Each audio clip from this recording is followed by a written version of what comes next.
Thank you very much. First Minister, if I could perhaps ask you to join me again and on the platform, and we'll now open the floor to questions.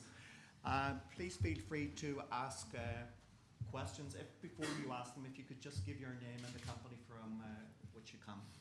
Also use the mic as we're recording this. Okay. John Doran. First Minister, John Doran, Belfast International Airport, as you probably know. You mentioned that it would be an objective of your party to see corporation tax rate come down to 10% over a period of time. And I'm sure that would act as a great stimulus to existing business and indeed new business. There's an area that I'm particularly interested in, which is air passenger duty. We have a unique geographic situation here in Northern Ireland, where we share a land border with another European Union state that works to a completely different set of rules. And there's a competitiveness issue here that we will suffer from as time goes on if we don't do something about it. We have briefed you on it at one stage in the past, but I'd like to hear what your party policy will be on taking hold of the air passenger duty problem going into the future. Well, thanks, John. I can tell you that we have repeatedly been in contact with the Treasury and indeed with the Prime Minister on the issue of APD. It is vital from a Northern Ireland point of view. We're somewhat isolated and require, if we want to get even to London, to get on a plane. But our connection to the US, to North America, has been critical in terms of our ability to sell Northern Ireland as a place to invest. People have to take a circuitous route to get to Northern Ireland. It becomes much more difficult. It is much easier for people to go into Dublin, where the amount of air passenger duty, of course, is relatively insignificant. So we've been taking this issue up. I wouldn't want to let Treasury off the hook, but it would be a matter, if Treasury wasn't to deal with it, that I would think that the Northern Ireland administration would have. But I think it would be right that we should be attempting to get Treasury, who have the direct responsibility for dealing with air passenger duty, to deal with it in a way that recognises, just as they have in some of the islands, recognise that there is a cause for having a differential air passenger duty. So it is a matter that we will tackle. On the issue of corporation tax, while we would aim to reduce corporation tax to 10%, we do have to be mindful that it would have an impact on our block grant. And for that reason, I think that we would do two things. One would be to delay, having announced delay when it would become active. That allows a period, because if I go to the US and speak to a company tomorrow, it'll take them 18 months to 2 years before they will actually be set up in Northern Ireland. On that basis, many of them will be quite content with a reduction in corporation tax at that point in time. I think we would also want to be phasing it in. I have some views as to what may happen in the Republic of Ireland, in spite of them being determined to hold to the present rate of corporation tax. I suspect when they have to go back and look for more money, that a Ms. Merkel might have some views on that issue. But whatever their rate of corporation tax, I think we want to gradually bring ours down. Now, the purpose in doing that is quite simple. If we were to start tomorrow with a lower rate of corporation tax and bring it in all in one go, then it would have the impact of somewhere between £200 and £300 million of a reduction in our block grant. If, however, we delay and then phase, it means that by the time we get to the stage where we have the lowest level of corporation tax, we will have been getting additional tax revenue in as a result of the tax take that would increase from new businesses coming to Northern Ireland, for which we would get the benefit. Though there are still arguments with the Treasury, it has to be said, as to the quantum of what the reduction in the block grant would be. I think there is flexibility that they have, which Europe allows.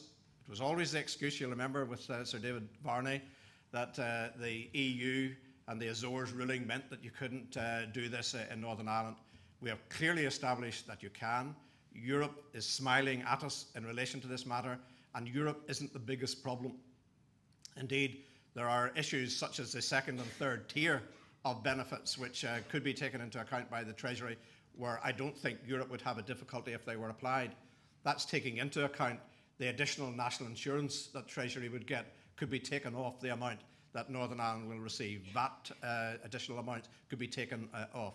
The third tier, which is the level of reduction in benefits because of additional jobs coming into Northern, if Treasury wanted, again, they could take account of those matters. So there's still a battle with Treasury in terms of agreeing what the reduction should be, but even when we have agreed that, I think a delay and then a phase is the proper way to go. Thank you. Can I invite a second question? Gentlemen. Minister. Alan Braithwaite from Abacus Professional Recruitment. Just a quick question with regards to the green economy. I've been to a couple of events of late, and there seems to be reference to Northern Ireland and Ireland as a whole being referred to as the green battery of Europe, the great optimal conditions for wave and tidal energy, great job creation. I was sort of surprised that you hadn't made any mention to that. What's your take on the future of the green economy in Northern Ireland, for example? Well, it's not because I'm uncomfortable with the colour, I'm quite comfortable with the concept. Indeed, you'll know of the announcement by Dong in relation to the harbour estate. Again, a first-class opportunity, and we have massive opportunities in this area, and we should take them. It is a growing sector, and we are well placed, and well placed to cooperate with the Republic in many ways with regard to it. So yes, there are massive opportunities here, and we should be taking those opportunities. I mean, I could list a number of other sectors where I think there are opportunities. It wasn't because I didn't feel that it was important. It was simply to reduce the length of the speech. But yes, we would want to do, and indeed are doing, a lot in that area. Another question?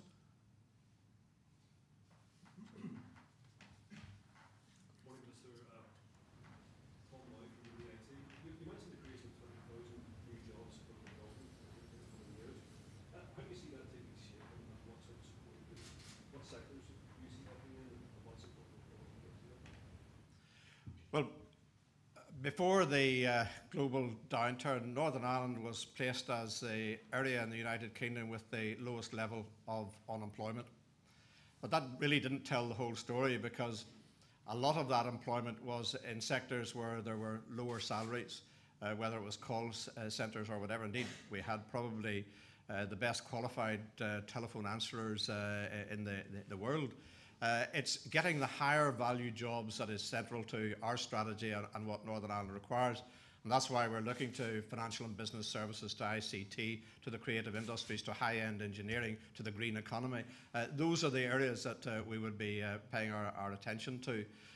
And you know, we have been able, over the last 4 years, in spite of the recession, to be able to bring those new jobs into Northern Ireland to such an extent that we are second in the United Kingdom in terms of our ability to attract FDI. But while a lot of those jobs will be foreign direct investment, we shouldn't forget our indigenous business community, because at the end of the day, if we can grow jobs in that sector, if we can encourage that sector to expand and to export more in particular, it improves our GVA, it improves the prosperity of our region. So the attraction for us is in doing just better than we did in the last 4 years, without the downside of the jobs being taken away because of the recession. If we hadn't had a recession, we would have been in an unbelievably strong position today. But in spite of the recession, we've been able to create more jobs in Northern Ireland than ever in the history of the province. And I think, again, it's something you'll not hear on Nolan, but it's an enormous strength, I think, for an executive, which is cumbersome in the way that it is set up, where we have had a global recession and where people have been looking over their shoulders at election after election after election. So I think it has been a remarkable achievement, and if we were able to do that in the past 4 years, as soon as the recession recedes, I believe we can do even better.